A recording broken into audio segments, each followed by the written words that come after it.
Look, I think some Australian Muslims become disengaged because of the experiences they have in the wider society. And that's the same across any community, not just Muslims.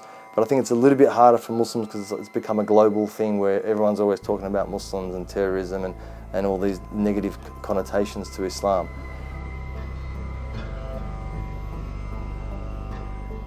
Western way of living is just a set of values, and Islam is a set of values.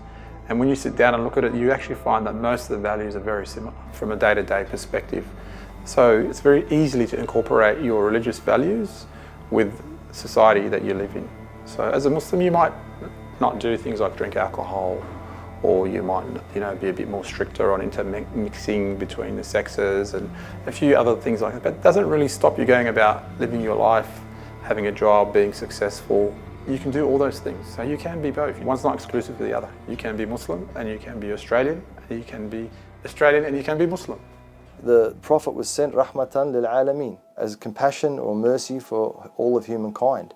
And we have to follow that prophetic tradition. Even calling someone an infidel, even calling someone a kafir is haram.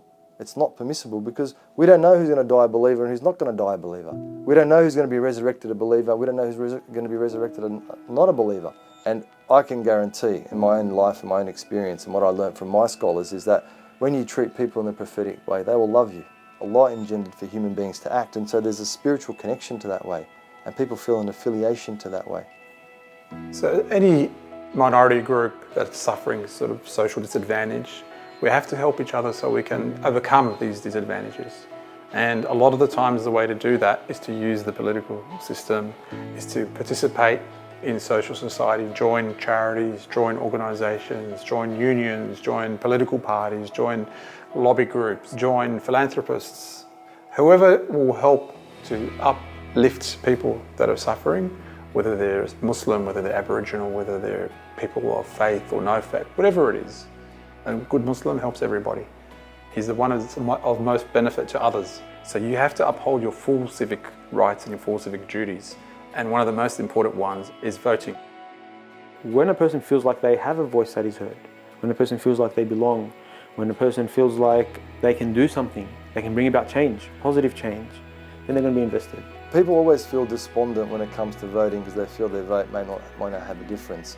The thing is, maybe your one vote, maybe that casting vote that gets in a person that, for example, is going to benefit your area rather than someone as a Muslim who's anti-Muslim. We don't know what the benefit of our vote is going to be. We don't know if it's going to make a difference or not. That's why we should vote.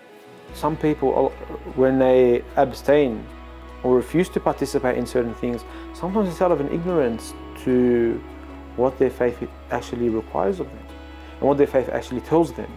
So go and bring it to a shaykh. Never underestimate the power of one person to make change. One person that's driven, that's determined, can change a whole society. And that's happened throughout history.